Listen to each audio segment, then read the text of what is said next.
Welcome, my dear ones. This is Tracy Anderson Askew, your host for the Transform Your Birth podcast, changing your mind about birth one story at a time.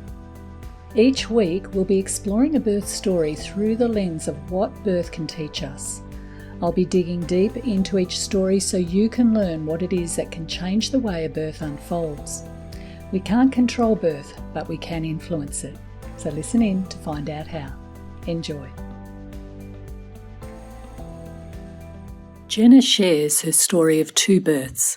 After an induction with her first, we explore how she felt confident with her second baby to wait until labour starts spontaneously. She shares with us how she was able to follow her gut instincts in making decisions about the birth and also breastfeeding. We also engage in a great conversation of how birth influences the early experiences we have as new parents. Such great wisdom all through this episode. Definitely worth a listen. Hello, everyone. We have another week of the Transform Your Birth podcast. And with me today is the lovely Jenna. And Jenna's had two babies. She's got a little boy called Riley at two years old. Yeah. Is that right, a boy? Yes. Yeah. Yeah, because sometimes that can be a girl's name. Yeah. And little Miller, who's 4 months old, and you might hear the noises of her. She's just had a nice big feed, so she's joining us today too. Now, I often say, Jenna, that I love getting women who've had two births because every birth teaches us a lot for the next birth. So tell us how you were feeling about Riley's pregnancy and what sort of preparation did you do to get ready for that? So with Riley, he was an IVF baby. So we'd been through 2 years of that process. And so I guess I wanted to, in my mind, I had the type of birth that I wanted to have. My sister's a midwife and she had done the Transform Parenting, and she recommended that we do that because we were going through the birth centre at Calvary. So we had an amazing midwife, Liz, through there as well. And yeah, I wanted to have a water birth, minimal intervention, a really calm, peaceful space. So yeah, we went through that and listened to the meditations, and I had my affirmations all ready to go. And yeah, that's kind of the plan or that we had in mind for Riley's birth. Yeah. And so when you went through that preparation, how did that, what sort of changes did you notice as a result of learning what you learned through the Transform Your Birth course? I think the primary change was Jesse, who's my partner, having a role. Yeah. So he has ADHD. So being able to concentrate and I guess be somewhere for an extended period of time was quite difficult, and he really didn't know what to expect, and I didn't either. So I think going through the course really gave him, if anything, I think he got more out of it than I did, because he felt like he knew how he could support me, what he could say, what he could do. And he actually referred some of his friends who were expecting babies and said that they really need to do it as well, just to have that understanding of what to expect in terms of going through each of the different stages. And we had conversations, which I didn't even think of, about what we both wanted, what I wanted, what he wanted, what we and my sister was our support person, what her role was. We sat down and spoke to our midwife.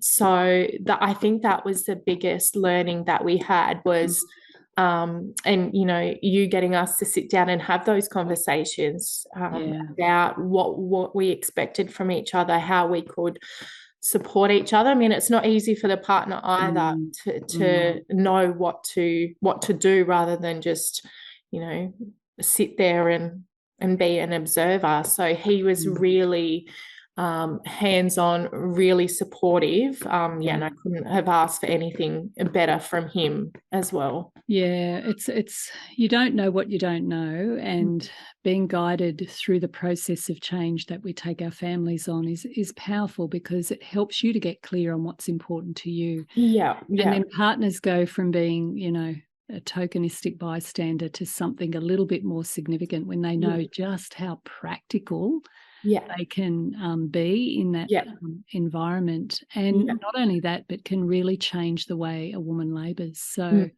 that sort of preparation is really powerful. That's great. Yeah, absolutely. So tell us about your birth, Jenna. What happened? Oh, goodness. So I was overdue with Riley. And we had a plan in terms of what that birth would look like. But I needed to be induced. So that was, in my mind, I had what that process was, but I think I didn't realize the length of that process, and having the drip in, and that minimizing the movement that I could have. Yeah. So can have quite an impact, can't it? Yeah. So I was, I'll just explain to listeners a little bit about the induction process, because I think it's really important to understand. So because you're an IVF conception, was there pressure to induce early? Yeah. And even though I went through the birth center, because of the exact dates of, conception, everything's very calculated.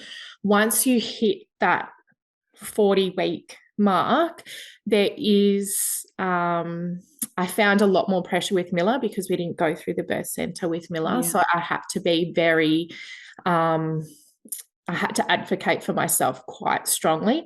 But with Riley, it was more of a conversation. And I said, we had kind of extended it. So I was going closer to the 41 weeks when I was induced. Wow. Because of the IVF. Yeah. So that's one of the risk factors that they often identify, IVF conception. And of course, it's really tricky, because people who've gone through that process, they've worked very hard to get their baby here, and you don't want to mess around with pregnancies like that. So I can really appreciate the pressure, and having the birth center model would have been very supportive and monitoring baby, looking for signs that baby wasn't well. But it is hard to push against that opinion. So when you do go in for an induction, there's generally 3 stages. The first is they put some type of ripening agent on your cervix, or sometimes the balloon, to try and open it up a little bit more. The second is breaking waters, and the third is the syntocin. And once you're on that, you're hooked up to a monitor, and it's very, very difficult to move around and respond physiologically to your labour. Not to mention, you don't know how long that whole process is going to take. In early labour, you're in a hospital, it's distracting, it's just a whole different cup of tea, isn't it? Yes. Yeah. So you ended up going as far as having the Synto, because sometimes the first 2 steps, or even the first step, can be enough to kick off labour. Yes. It was a long weekend in June. So we went in on the Monday in the afternoon, and I had the tape put in. And obviously that takes a little while for anything to happen. So I stayed in hospital that night. And then my midwife came back in the morning, and nothing had changed. So we left that in for the rest of the day, which was on the Tuesday. And by Tuesday afternoon, by the Tuesday afternoon, nothing had progressed. So it pretty much hadn't worked, or hadn't done anything in terms of my cervix. So I went home on the Tuesday night. That was wise. Yes. So came home, slept in my own bed, had a shower, washed my hair, went back on the Wednesday morning, and we put the balloon in. And then again, I stayed in the Wednesday night, and by the Thursday morning, my cervix had opened enough to break my waters. Mm-hmm.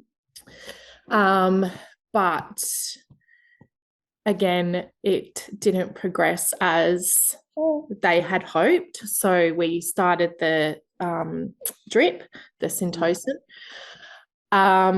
And my labor came on quite strong.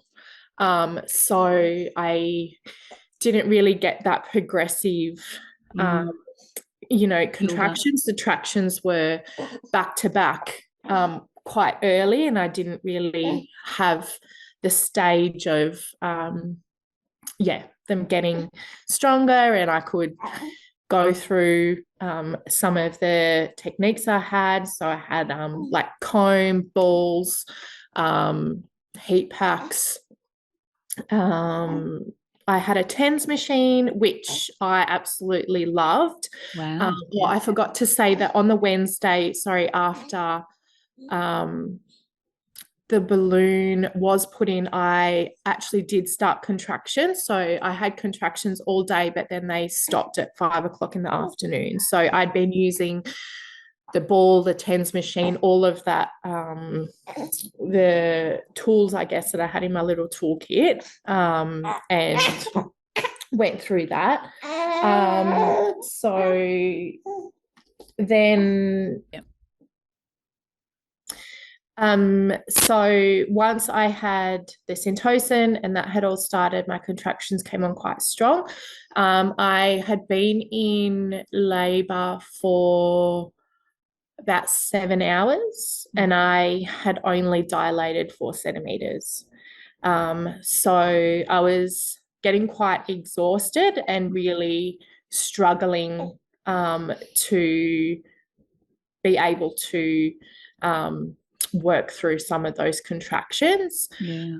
My original plan was to have minimal intervention, but I became so exhausted that we had a conversation between myself, Jessie, the midwife, and my sister, and we decided to have an epidural. Mm-hmm.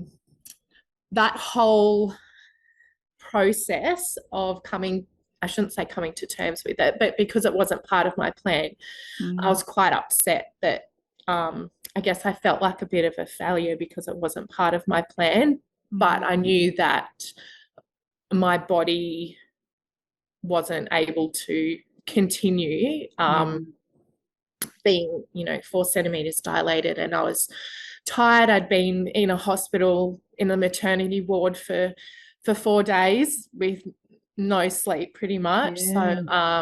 Yeah. So that was that we went for.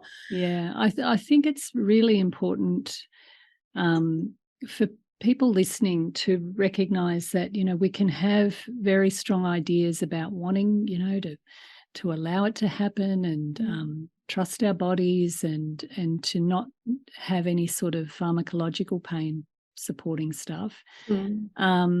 Under the conditions of an induction, it can be very, very hard on the mother's body because you've got a synthetic form of oxytocin, which is making that uterus work, and not necessarily getting the full benefit of your own oxytocin, which also helps, in a myriad of ways with calming the nervous system and things like that. It can be really appropriate in the case of an induction to have an epidural, and this is where I think we've got to be very grateful for the fact that we have that option. But like you said, Jenna, it can be a hard thing to get your mind and your heart around. How did you come to terms with needing to make that decision? I spoke with my sister, and she knew my plan, and that's not something that I had envisioned for myself. And she just said, if that's something that you feel you need to, be safe and have get your baby out safe, then that's, it's not about being a failure because you didn't adhere or, didn't go through the plan that you wanted to go through. And even after the birth, it took me a while to come to terms with that I made that decision. And but now I know that after, I think it was after I had Miller, knowing that, you know, each birth is different, and the birth that I had wanted with Riley, I was able to have with Miller. And you know, sometimes there's a lesson in that. You know, as women often, before we have our babies, we can be very accomplished in our lives, and we've, you know, done certain things with our careers. But then when it comes to giving birth, it's a very humbling experience. And asking for help and recognizing that we can't do everything ourselves is often a really, really big shock. And something that we have to come to terms with. Because here's the thing. What you learn in birth sets you up for parenting. You're not meant to do parenting on your own. You're meant to have a village around you in whatever form that takes. And it's the same with birth. Sometimes we need help, and we need to be okay with asking for help. And it's easy to translate that into a failure, but actually there can be a great deal of wisdom and a great deal of gold that you know, labouring mother can take on, and ultimately woman or new mother can take on, which is the idea that, yes, sometimes I need help. Absolutely. And it was just, I guess, kind of leaning into the situation and having, you know, I was blessed that I had a really beautiful team around me, and they were so supportive, and we had those conversations, and that's what we decided. So we had the epidural, and then I was able to get some rest in preparation for the stage of pushing Riley out. So it was another 8 hours before I was fully dilated. And we... Did you have a bit of a rest with the epidural? Yeah, I did. Good. Thankfully. Thankfully. And honestly, I looking back afterwards, I knew that there was no way that I would be able to get him out safely without some assistance. The emotional state of the mother is so important, and to go into full-blown stress and not feel like she can access help can be not good for you. And I was getting to that stage where it was becoming stressful, and I knew that if I was stressed, then my baby would become stressed, and then we'd have a whole new situation on our hands. So but how did second stage unfold then? I began pushing, but he became stuck, which he became stuck, and so I was pushing and he wasn't moving down the birth canal at all. So then we had another conversation. The obstetrician came in and said, look, he is becoming distressed, and again, a decision needs to be made. And I spoke to my midwife, and he was leaning into the fact that I may need a cesarean. And that was, again, something that hadn't even crossed my mind. And I knew that I wanted to work as hard as I could to deliver him vaginally. So I spoke to my midwife, and she said, look, what do you want? And I said, I'm going to do this. And she said, okay, we will do whatever we can to get him down far enough that we don't need to go through that. So we worked for about half an hour to try and get him down a little bit further, which we were able to do. What were you doing to do that? She was just, because I guess with an epidural, you can't feel anything, so you don't know. And so she would monitor me really closely and say, look, okay, contraction's coming. I was pushing as hard as I possibly could without the ability to feel how what was going on. Yeah. And so he was down far enough that we could, I needed an episiotomy and forceps to get him out. And luckily he was far enough down that we didn't need to go down into a theatre or anything. We could do it in the birth space, which we had set up. And the reason that he was stuck was because the cord was wrapped around him. Yeah, right. So there wasn't enough room to get him out without, again, some more assistance. More assistance. There you go. So it was 23 hours, but yeah, he arrived safely, and well done, you. Yeah, needed a bit of support when he was born, but got him breathing and everything like that. So yeah, it was. That's a big ride, Jenna. It was. It was a big ride, a big lengthy ride. Yeah. Could you appreciate the strength and the having to persist, having to keep going? Yeah. Could you appreciate the power of what you did through that? Or did it take you a while to really see that? It did. I mean, it was I tell people my birth story, and I have I enjoy telling it because I feel, like you said, I feel really powerful and strong for that persistence and and just what the body can do, and the quick recovery, and just what you're capable of achieving. Yeah, absolutely. Yeah. So you didn't get the birth you wanted. Yeah. However, it's your story, it's your birth, and it's the arrival of little Riley. Yeah. Does that feel like it's been integrated more peacefully now? Yes. Yeah. Yeah, absolutely. Yeah. Yeah. So baby number 2 comes along. Yes. What are your thoughts when you're pregnant with little Mila? So with her, I knew obviously she was another IVF baby. We weren't able to get into the birth centre this time, so we didn't have that continuity of care.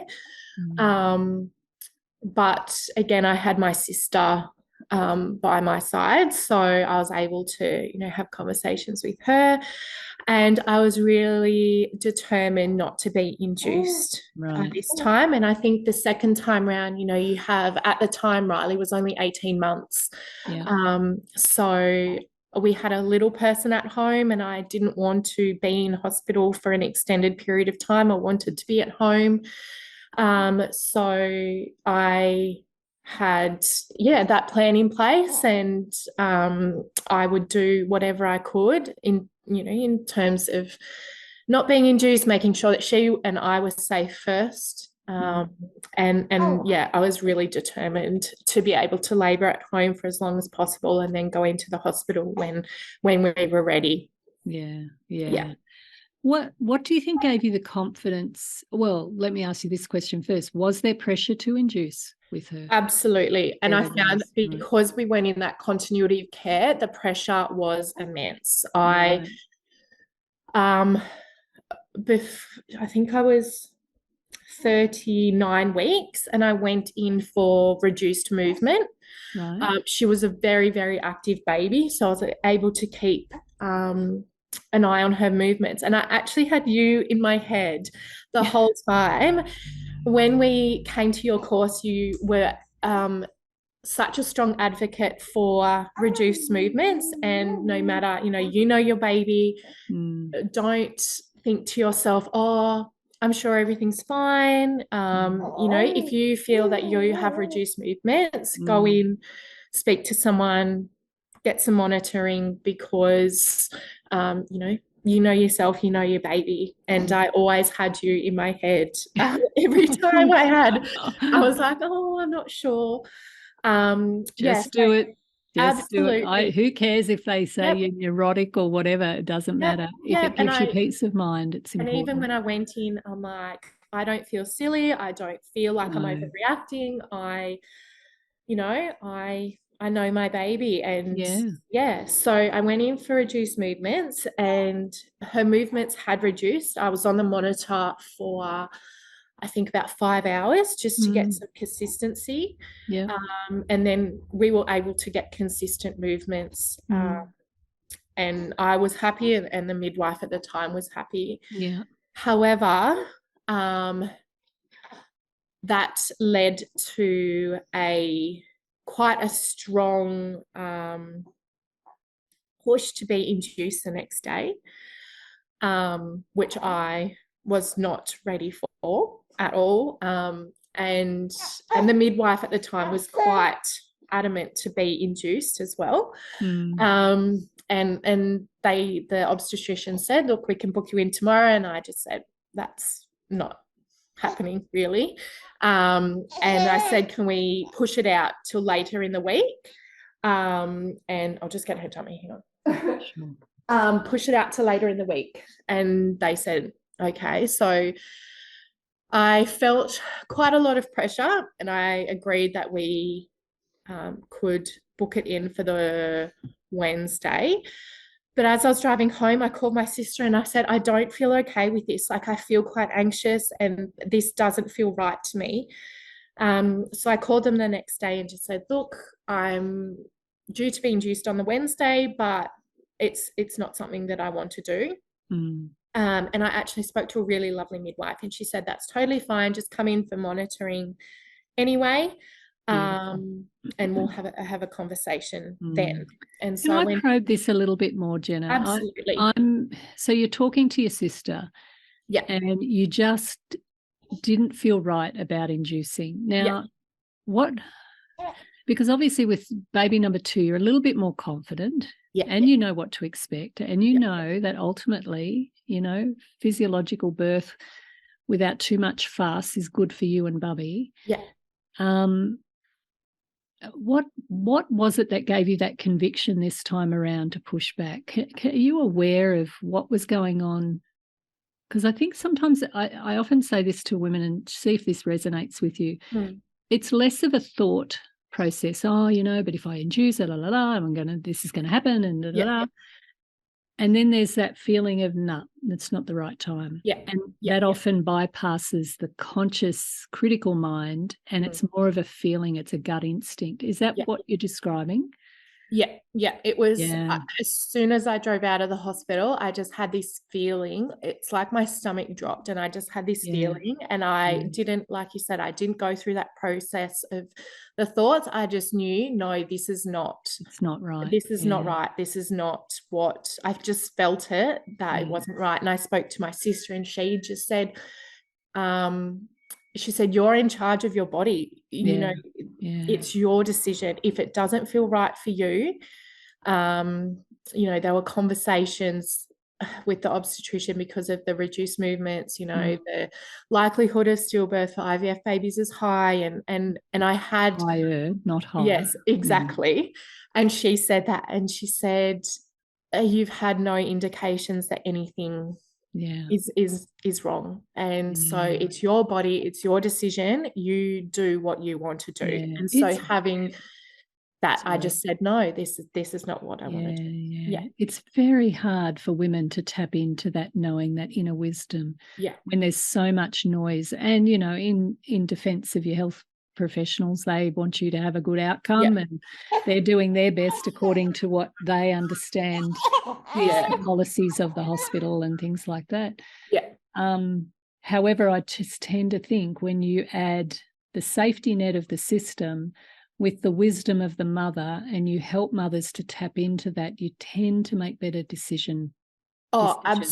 Absolutely. That's been my experience. But and well done you.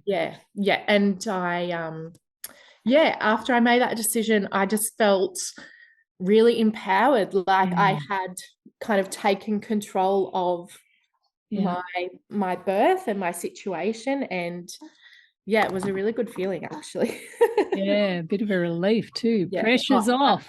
Absolutely. So what ended up happening then? You went into spontaneous labour? Yes, I did. So I went into spontaneous labour on the Saturday morning. And I'd been monitored every 2 days just to ensure that everything was fine, and she was absolutely fine and happy. I'd been doing some spinning babies exercises. So again, my sister had shown me some things to do just to kind of get her moving down a little bit further, opening up my pelvis, doing those. So been getting massages, acupuncture, just really looking after myself. Yeah, all of those things are powerful, Jenna, because they're helping to prime the body. They keep, like acupuncture keeps things moving. There's no stagnation in the blood and the way the body's communicating, and massage helps your body to relax. And then the spinning babies stuff, which is really about promoting optimal positioning and helping babies to descend. It's the pressure of the baby's head on the cervix that will start labour. And if babies are a little bit high, there's a few little things we can do to encourage them to move down and release any sort of tension or contortion in the uterus and in the pelvis. That's great. Yes. Yep. So I'd been doing that all week. I went into spontaneous labour 3 o'clock in the morning. So I had the bedroom to myself. I kicked Jessie out just so I could have my own little space. And I just laboured at home until 10:30. So my parents, again, part of my really good support network, came and picked up Riley in the morning so we could just have our space to ourselves. And I had, the TENS machine, balls, combs, all of that just at home. Created a little space in the bedroom with the salt lamps and things like that. So it was a really lovely, just a really lovely space. And then decided about 10:30 that I was ready to go to the hospital. My sister met me there. And I had, there's one room at Calvary that I had envisioned labouring in. And when I called, I said, is that particular room available? And it was, and they'd run the bath ready for me. So I had used, envisioning what the birth would look like and where the audio tracks and absolutely. And so we got there, and I just continued to continued to labour at the hospital. And I really had wanted a water birth. With Riley. So that's something that I wanted. I just feel like connected to water and really calm in the water. So once I felt ready, we hopped into the bath, and that's where I continued laying until Miller was born. Wow. And she came in the water. What was that like? Did. Oh my gosh, it was absolutely beautiful. What position were you in the water? I was just like my head was resting, and just like you would sit face down. Normally in a bath. So she came out. She wasn't breathing, so it took a little bit for her to get going. But it was just, we've got my sister filmed the whole thing. So we've got photos of her just on my chest in the water. It was beautiful. Wow. Very blessed. And she stayed with you, even though she struggled a bit to breathe. She didn't need to be removed. No, they just kept her. They just did a couple of little things, and then they put her on my chest once she was good. And then stayed with me. And I had also wanted to not have any intervention with the placenta. And we let that happen for about an hour, but we needed to have some intervention to try and get that out after the hour. And that all happened. And we stayed in our little birth space for as long as we needed. And it was exactly what I had darling, I'm so happy for you. That's beautiful. And in many ways your first birth led to the second. Absolutely. Because it's what gave you the confidence and the understanding to know what you're signing up for when you go for an induction. I always say no birth is ever in vain. You learn you learn a lot regardless of what happens. But I guess giving you that conviction to push back and to trusting your inner feeling that, my baby was okay. You picked up when there was reduced fetal movements, and, maybe she had a growth spurt and she was getting tired and just having sleeping more or whatever she was doing in there, but it did reassure you that she was fine. Yeah. And then you followed that feeling to this birth. Sorry. I was just going to say, and just having faith in yourself when you are advocating something. And, like you said before, there is a lot of noise, and not even from medical, professionals. There's a lot of noise in society, and, the shoulds and things like that. And, empower yourself. And I even had a conversation with, I'm still really good friends with some girls from the mothers group that I had with Riley, and they're all starting to have their second babies as well, and we were all induced. Wow. And they said, what was different this time? And I said, just advocate for yourself. And if that's something that isn't needed straight away, some of them, their waters broke and they didn't know it, and that had to happen just for safety. But just advocate, have those conversations, even just question, like you go through in the course, is to question, is this something that needs to happen right away? What are the alternatives? And going through that process. Beautiful. Great wisdom right there. Yeah. Thank you for sharing that.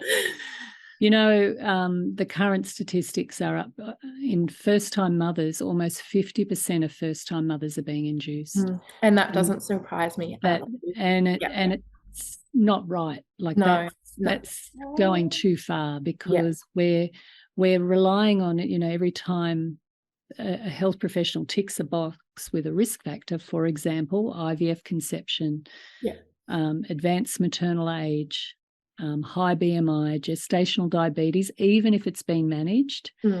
And, these are all, once you get these ticks in the box, your carers have to be seen to be managing. I mean, to not do that, they're medically negligent. It's part of managing the process of birth. But most of the time, birth doesn't need managing. It just needs patience.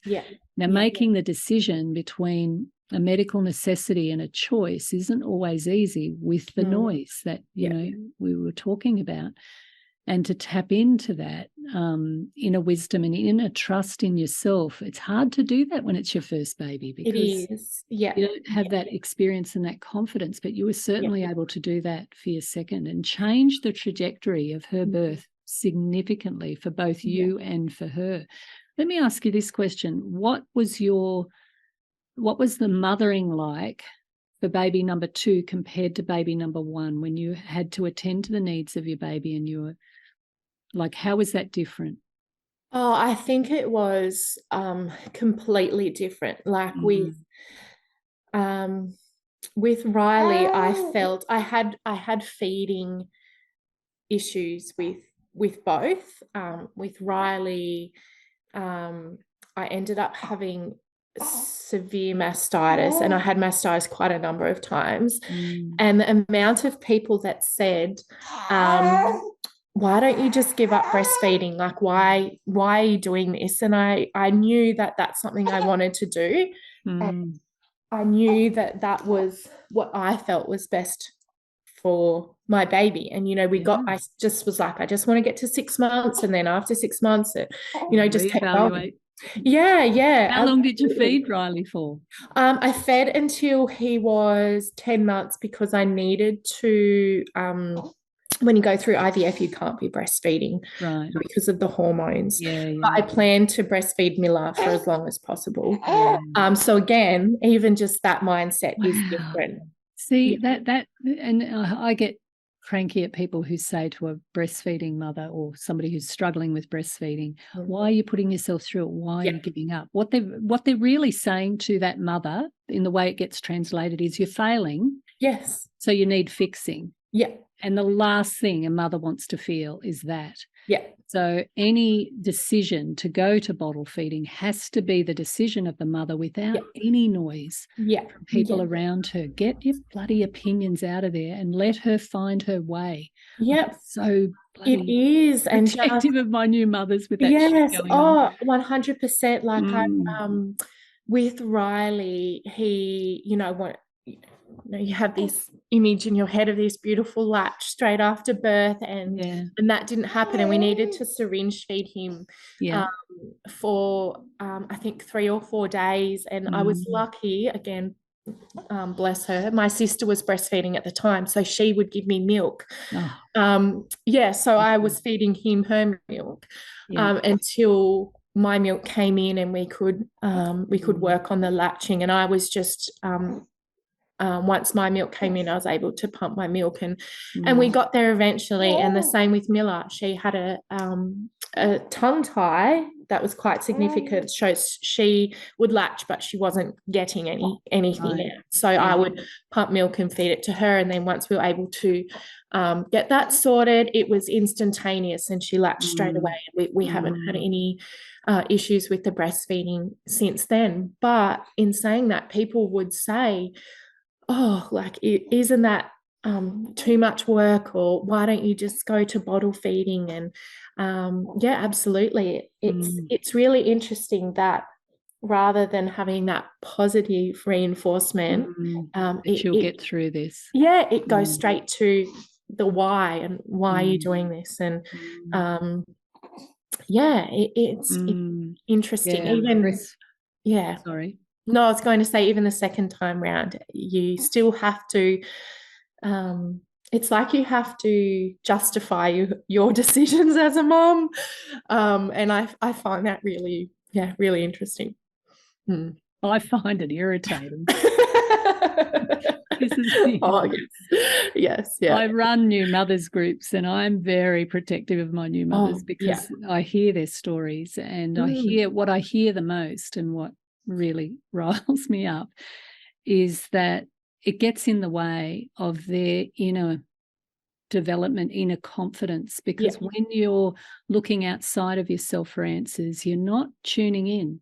And it's the tuning in that helps you to find the answers, and the answers are in the baby, and the answers are in the mother. And because people feel so free with their opinions everywhere these days, like everybody's got an opinion. Journalists have an opinion, and they're not paid to have opinions. They're paid to investigate issues. But anyway, that's me going off on a tangent. But and especially with your firstborn, when you don't have that experience, and you're still navigating the fourth trimester, and this is all new, and you do question yourself, and you wonder, is this right? Is this what I'm doing? And I would totally just say, like, go inside, and if it doesn't feel right, then it's probably not the right thing for you. Yeah, exactly. We've got to direct the attention back to the unit of the mother and the baby, and partners too. They can tune in, but when it's not as physiological for them, there's they can be they can be incredibly supportive and helpful, and that's what the mother needs. She needs people around her to give her water and to give her support and comfort, and take the baby to settle, and give her rest where she can. But there's an intelligence to the system of the mother and the baby that's an innate dance. It's a soul dance between these two, and mothers sometimes are their own, well, I was going to say worst enemy, but not really. I think it's part of the modern mothering in this era is we Google everything, and we're looking at our phones, and why is my baby crying at 3 a.m. in the morning? And we Google these questions. When in actual fact, what we've got to do is put the phone down and just be with our baby and stare at our baby. And in the process of doing that, we are actually absorbing information, because we can't think the same way. We're much more in our emotions, and it's through the intelligence of that system that we start to sense and feel and pick up our baby's cues and what they're communicating. So, absolutely. Interesting. You really found your confidence through the process of having your two babies, Jenna. And it shows so powerfully how your first birth led you into the confidence of what you've got now. with little Miller and overcoming the challenges even that you've had. But I was curious to know, what sort of impact did both births have on that early period of mothering and the confidence that is needed in that? I think with Riley, even after the birth, I was quite stressed in terms of I felt quite overwhelmed. And I found the fourth trimester in comparison to Miller quite overwhelming and not as I don't know what the word is, kind of calm but intuitive, I would say. Like I was a lot more in tune with Miller, even though I had a toddler at home as well. I felt a lot more in tune with her and her needs, rather than with Riley. I felt a little bit disconnected at the start, I think. And I was really overwhelmed and found it really stressful. There are a lot of moving parts and things going on, and your body's healing. Yes. You're in pain, you've had an episiotomy, so there's healing to happen. I know a lot of health professionals listen to this podcast as well, because I do some teaching out at the uni, and it's good for them to hear this, because sometimes they clock off when they finish your notes and off you go and be a parent, and they don't necessarily are always aware of how the birth process translates into the early parenting experience. And it's very significant. Which is why it does matter how babies are born. It does matter how the mother feels. Even if her birth gets complex, given the right support, the right framing, and the right, protecting her emotional state, she can overcome that to be, have an amazing experience with that early parenting. But when you look at Mother Nature's blueprint, you can see how she's trying to set you up for that next phase. We know that increased levels of oxytocin, prolactin is a hormone which calms the nervous system, getting her ready to feed a baby and to be a calm presence for her baby. Because the baby co-regulates with the mother, and so the calmer the mother, the calmer the baby.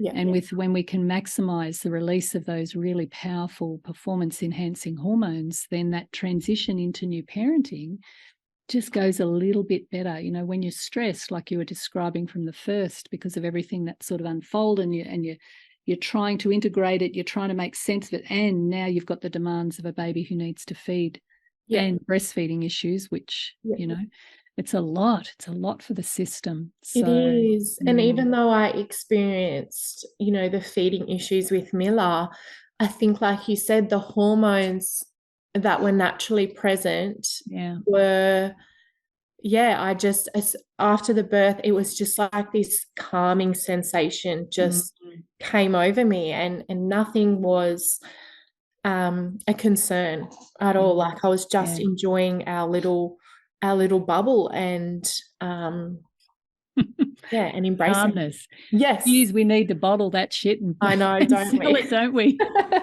It would be lovely. We all need a decent dose of that. Oh, that's wonderful. Let's go rub ourselves on Jenna and get calm.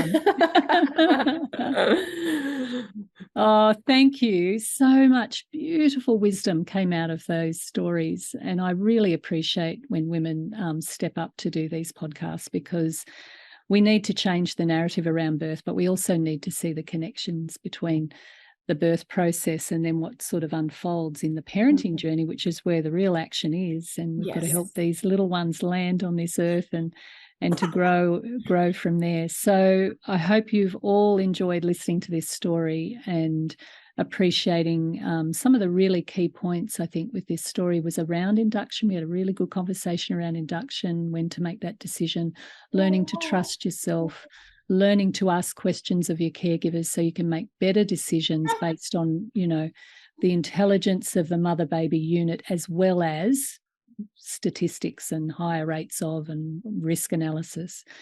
And then that whole translation into early parenting and what unfolds then. So thank you, Jenna. I really appreciate you coming here today. Thanks for having me. Yeah, and thank you, little Miller, because she was very, very good. Look at that! Oh my God, she's so lovely. If you want to see Miller, go and have a look at us on YouTube. We'll be on YouTube. Oh, she's really showing herself to the camera. Oh, look at me. Yes, you are lovely. Okay, and we'll be back next week with another story, or who knows what will be next week. We'll see. But yeah, really appreciate you listening in today. Thanks a lot. Bye. We hope you enjoyed this episode. Please subscribe and share this podcast. Transform Parenting is a childbirth and parenting education organisation that supports families through pregnancy all the way through the first 7 years of parenting. Why not watch our free webinar on Keeping Relaxed and Excited About Birth, where we discuss the 3 most important things that will change a birth. You'll find us at our website on www.transformparenting.com.au. Thanks for listening.